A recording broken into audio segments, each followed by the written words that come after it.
I go, here I go. Yeah, here I go, here I go. Welcome in, everyone, to yet another episode of The Take with your host, Jackson Burlison, of course. This episode, we're going to be mixing in some NBA and also NFL stuff because apparently the NBA just loves the news this week. So we're going to be getting into a couple of news segments in terms of that. And then also we have a couple quarterback things to announce in terms of one particular team. They announced a starter. All that and more in this edition of The Take with Jackson Burlison. Make sure to hit that subscribe button, you guys. Comment down below the thoughts on this video. And also make sure to share it. Let's get this going, you guys. We're at 1.2K or 1.25K subscribers, excuse me. I appreciate you guys hitting that subscribe button. Keep it up. Let me know in the comments what you guys want to see. Make sure to go check out all of our social pages for our clips and things like that.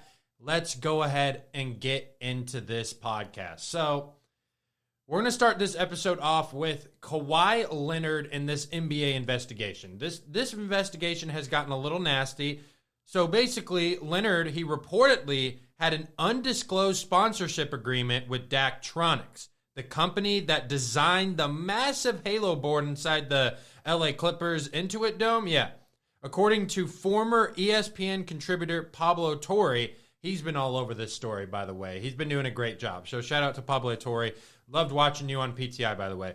An anonymous source described the alleged deal as a way to circumvent the NBA salary cap, claiming money was funneled from the Clippers through Daktronics, ultimately to Leonard.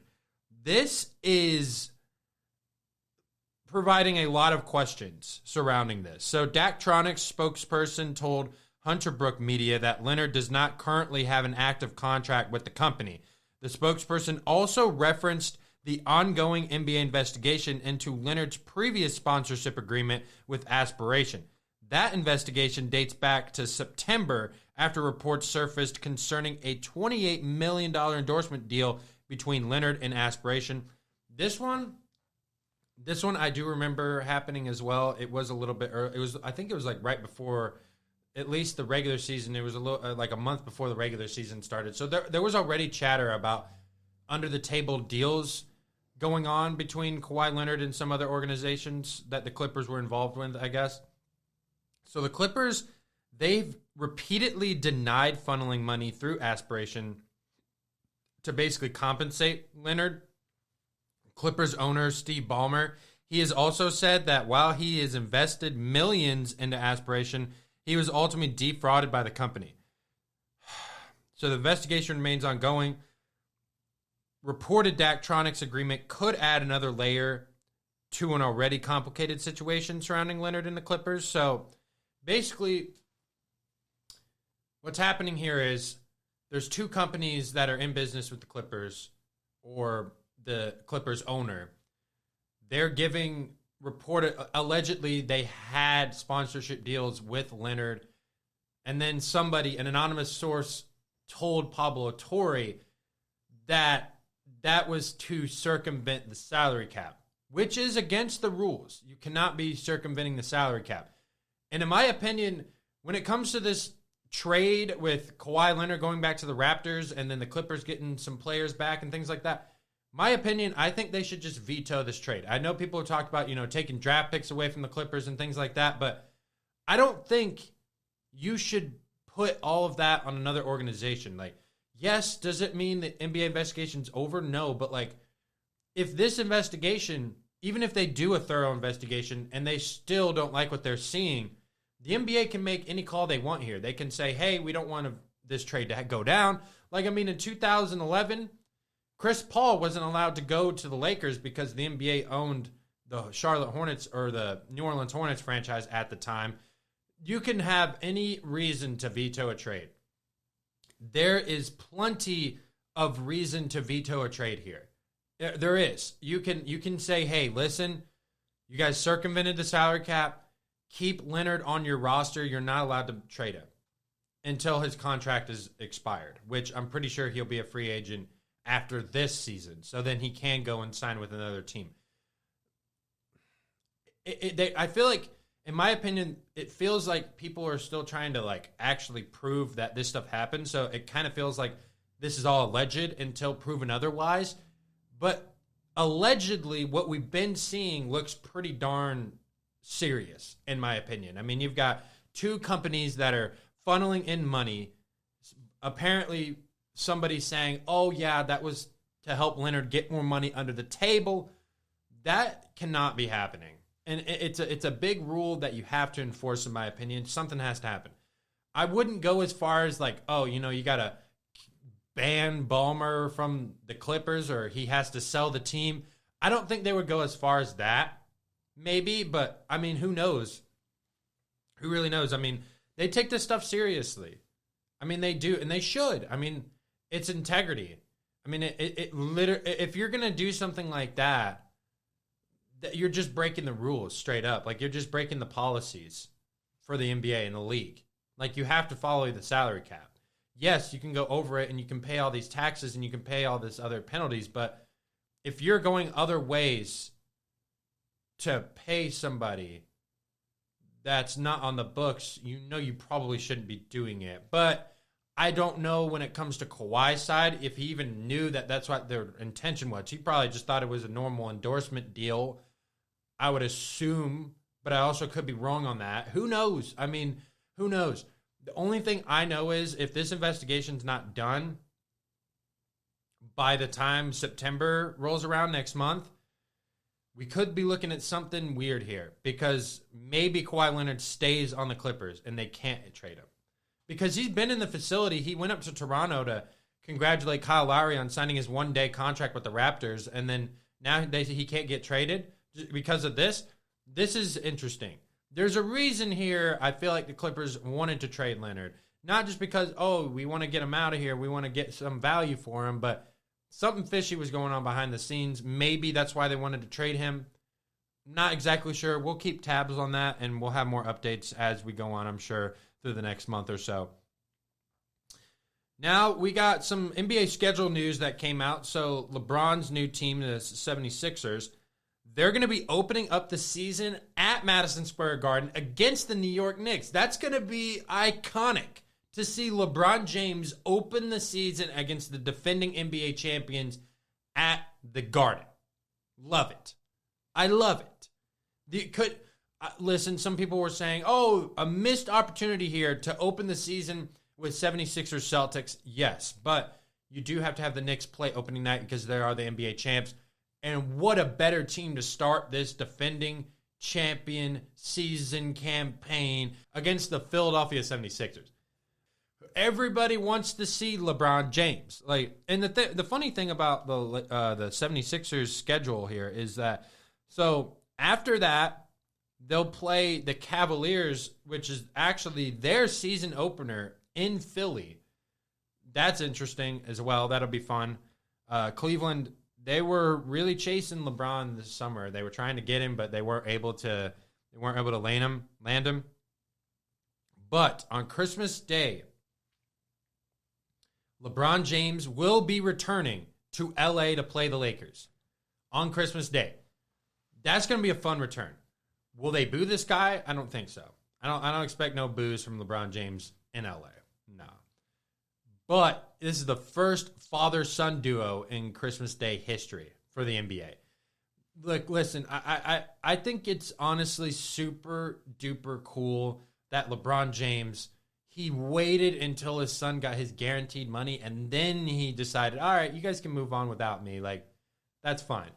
And it was honestly perfect timing, in my opinion, because the Lakers today, they sold for a record $12.5 billion. So Josh Kushner, Bob Iger, they were the ones who bought it. Previous valuation was approximately $10 billion, but the sale went for $12.5. I mean, the valuation increased by $2.5 billion, which is kind of insane. So Josh Kushner, who's 41 years old, and Bob Iger, who's 75, two guys that are buying the Lakers. So Josh Kushner, he's the founder and CEO of Thrive Capital, co-founder and vice chairman of Oscar Health. He was involved in the expansion process surrounding a potential NBA team in Las Vegas, okay? Instead, Kushner and Iger pivoted towards the Lakers. Now, Bob Iger, a longtime Disney executive and former CEO, stepped down from the CEO role this year, succeeded by Josh D'Amaro. In 2024, Iger and Willow Bay became controlling owners of Angel City FC of the NWSL, which is a soccer league. Mark Walter, he's selling his stake in the Lakers. He's selling only his Lakers interest in this transaction. He retains interest in several other sports organizations like the Dodgers, Sparks, Chelsea FC, a couple other leagues as well. His purchase from the Buss family was approved unanimously by the NBA. And this is important, but separate from the Lakers sale. Walter is reportedly under federal investigation related to alleged tax fraud involving other companies connected to him. According to a Bloomberg report, U.S. prosecutors in Manhattan are examining 2 insurers controlled by Walter, Delaware Life Insurance Co. and Clear Spring Life and an Annuity Co. Investigators are examining whether private credit holders or holdings were properly disclosed. The SEC is reportedly conducting a parallel investigation. Woof.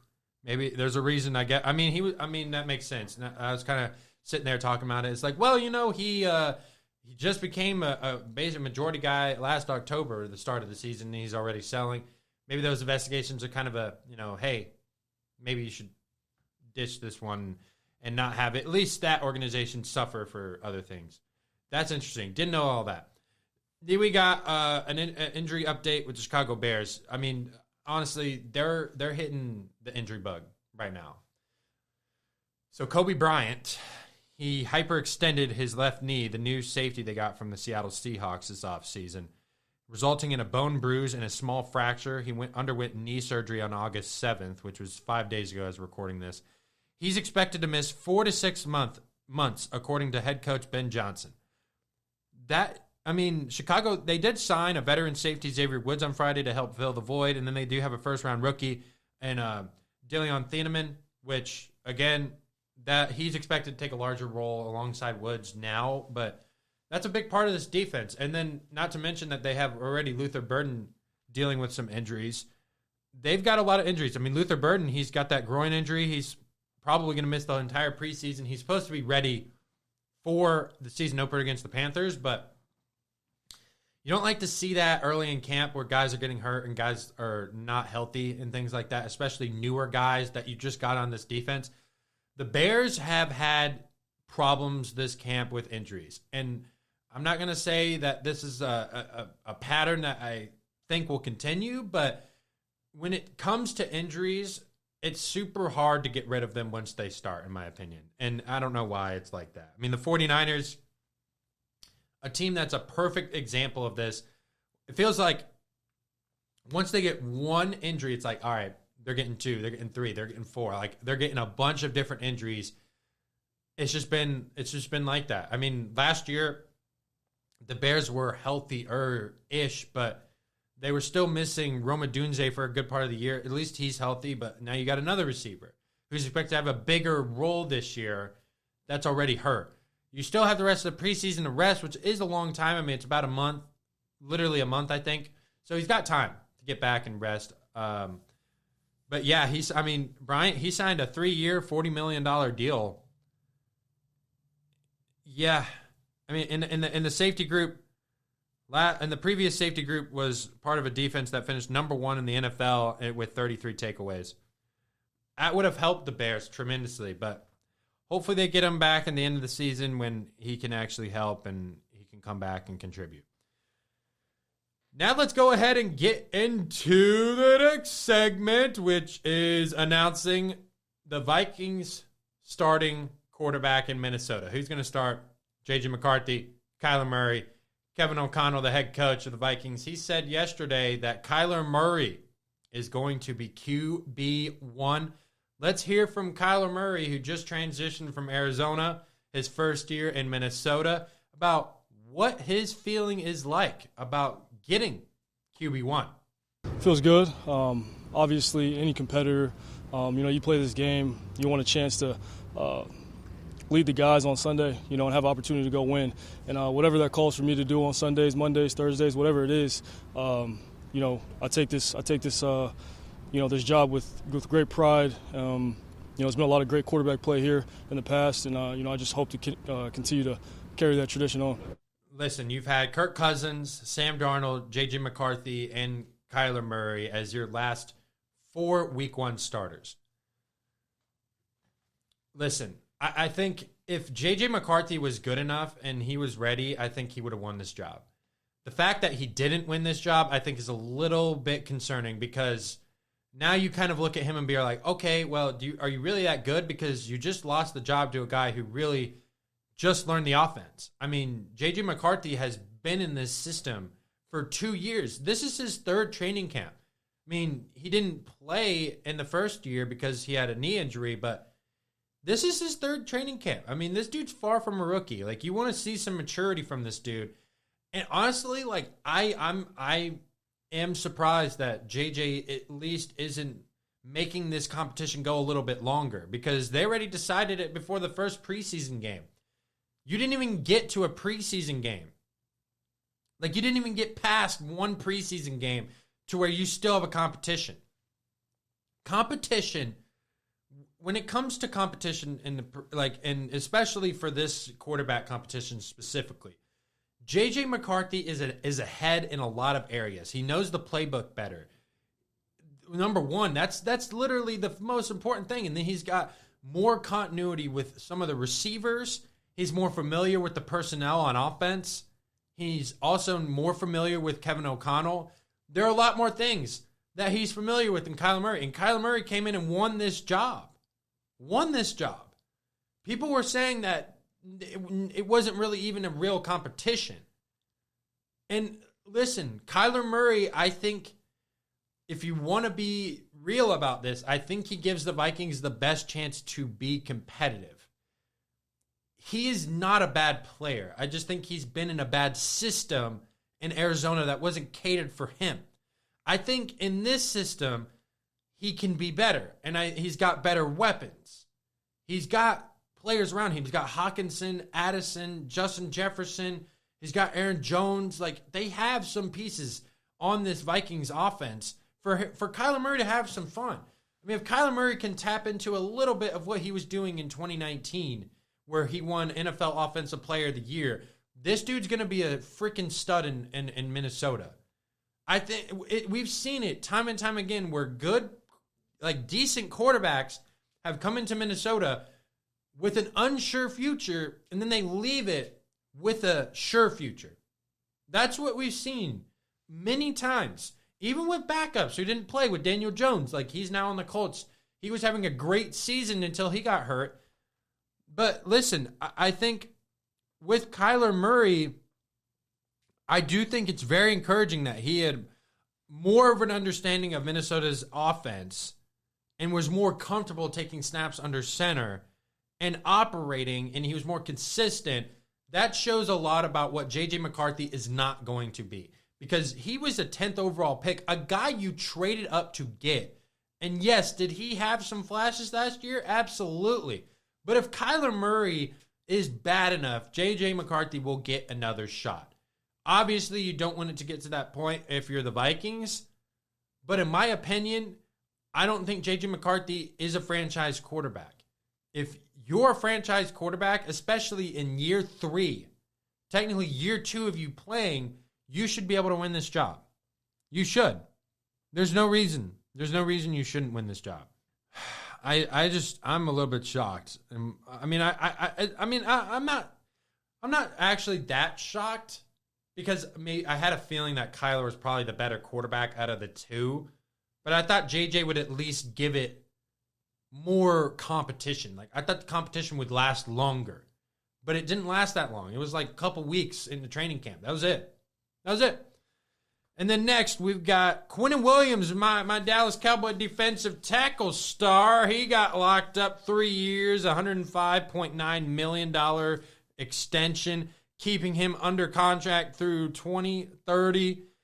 He is now the second highest paid defensive tackle in football. Only Philadelphia's Jalen Carter is higher at $38 million. Listen, for Dallas Cowboy fans and for Dallas Cowboy fans like me, myself, we had to get this done. I'm just a little bit curious why we decided to give this money to Quinnen Williams and not George Pickens. I think George Pickens is important to this team, but I'm sure the question is going to go around, hey, why did we not give George that money? Why did we give Q that money? I'd probably say this is one reason that just came to my head just now. It is because Jerry values the defensive side of the ball a little bit more right now than he does the offensive side of the ball. Plain and simple. And right now, Jerry thinks that Quinnen Williams is a guy that gives us the best chance to win. On defense. Not saying that George Pickens doesn't give us a great chance to win, because he obviously does. He's George Pickens. But I think Jerry wanted to get that done now because he wants to keep the anchor of the defense happy. That's important. Here's the thing. The Cowboys have a lot of guys happy, and the right guys happy on this team. You've got Dak happy. You've got CD happy. It appears George is happy. He's still getting $27 million on that franchise tag. Now you got Quinnen Williams happy. He's the second highest paid defensive tackle in football. You've got a lot of important guys happy in this organization, which I do like.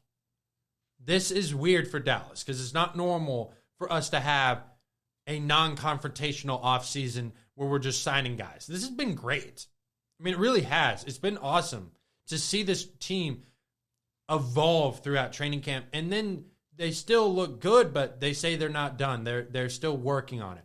They had a scrimmage against the Rams this week, which looked great. They looked great defensively. They picked off Matthew Stafford, which that is a dude that I think is the best quarterback in the league going into 2026. That speaks a lot of volumes. I know it's training camp, and I know it's practice, but you're making plays like that on defense. That is a lot of hope right there for Dallas Cowboy fans, in my opinion.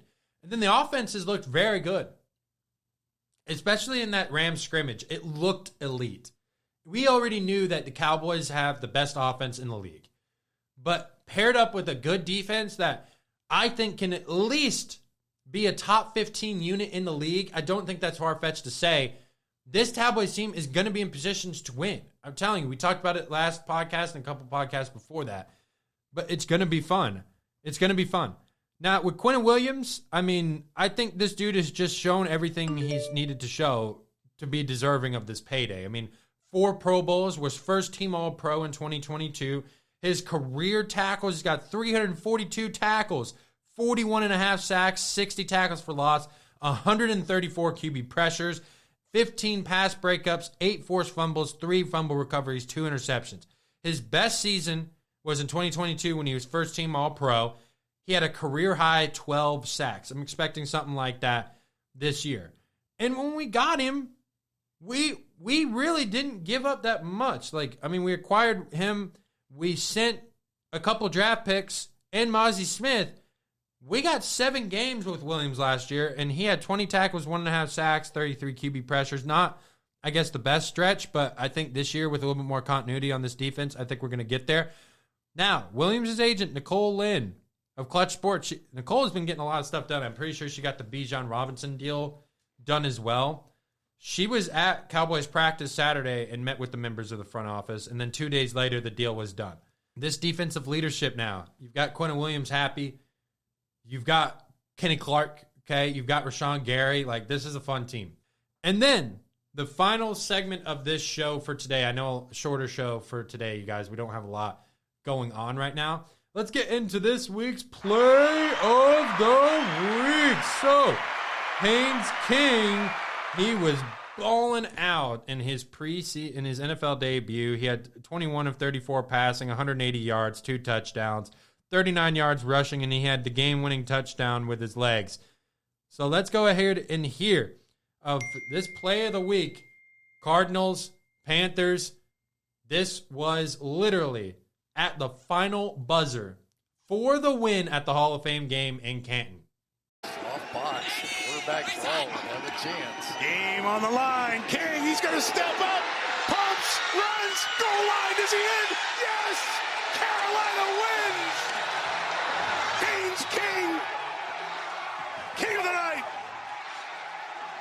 Look at him. Whole team's out there mobbing him. It's party time in Canton, Ohio. I tell you what, he pulled it out, didn't he? I mean, when he had to have it, take off and run. Let's go to your top skill. And he got it done. Completed great passes. That's so cool. Who would have thought Carson Beck, Haynes King, put on a show to get us back in a football season like that? That was great. The Panthers win 33-30 to start the NFL preseason with an absolute banger. That was a fun game to watch. Both these quarterbacks were letting it rip. Carson Beck, he looked really good in this game. We talked about him last week. How was he going to look? What was he going to do? 15-19, 188 yards, a touchdown, took only one sack, had 125.4 rating. With Haynes King, it sucks because he got hurt. So I think it was on that play. So that basically Coach David Canales, after the game, announced that King lunged and dived towards the goal line, and it's a hamstring. It was a hamstring injury. Canales said he will not play Saturday against Buffalo. And then Carolina signed Kyle Trask, the former Florida Gators quarterback, as its third quarterback. So now the Panthers QB depth chart, after Haynes King goes down, Bryce Young, Kenny Pickett, Kyle Trask. Kyle Trask has 11 career passing attempts. That's not many at all. I think Haynes King could have potentially gotten the second quarterback job in Carolina, maybe, because I don't think Kenny Pickett looked all that great. Like, I think Haynes King, I'm a little bit surprised. Like, people don't know who Haynes King is, which is kind of wild to me. Like, I mean, this dude was a baller at Georgia Tech. He was really good at Georgia Tech. That was one of the most exciting offenses in college football when he was at quarterback at Georgia Tech last year. But he was basically doing the exact same thing he was doing in college, so it really didn't surprise me that he was doing that. It was just fun to see it. It's great to see, big-name college quarterbacks come into the league in their debuts and play well. Haynes King, he played well. Carson Beck, he played well. I mean, he's looked good. I've been seeing him with these no-look passes in training camp since then. Dude's confidence is all the way sky high. I mean, let's be honest here. Like, once a quarterback gets some confidence and feels good, then you can do whatever you want. And listen, Carson Beck, I know he's got Gardner Minshew and Jacoby Brissett in front of him, but there is wiggle room for him to win that QB2 job. If Gardner Minshew does not have a good preseason, Carson Beck outperforms him in the preseason, I'm not saying Carson Beck's going to be the starter. He could be QB2, though, and then he could later in the season start. It's not far-fetched. Jacoby Brissett is not a sure thing. I think he could be in terms of production with the offense that he had last year. I think it's a little bit more promising. But Carson Beck, I mean, he's 6'4", he's 220. He's got the physical tools to be developed into an elite quarterback. I'm not saying Carson Beck's going to be elite, but the tools he has in front of him, he could be. And then you've got LaFleur out of that McVay coaching tree. Now you can come in and have an offensive-minded head coach. You have some good weapons around you. If Carson Beck somehow, some way gets on the field before week 5, that would be interesting.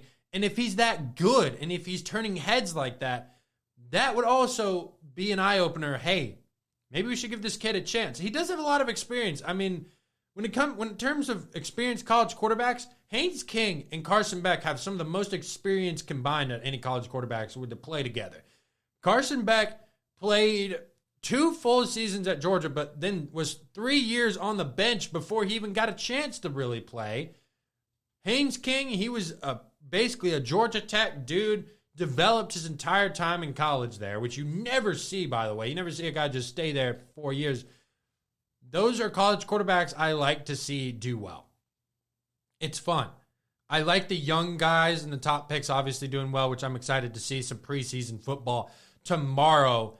I'm pretty sure we'll be doing some kind of preseason stuff on Monday after we just see some of that, because we need to look at some of these. There's some quarterback battles still going on. There's some teams that are still trying to decide that.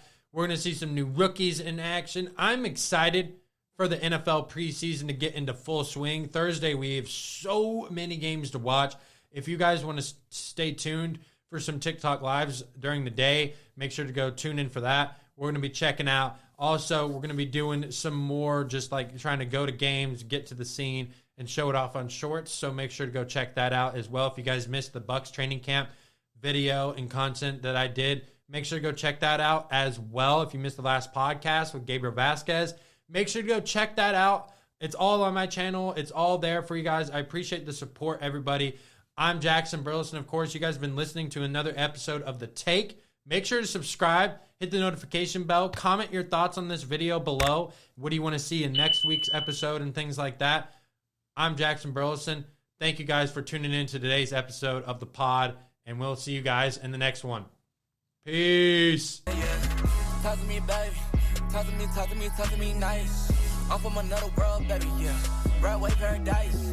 They think I'm way too cold, cause I put my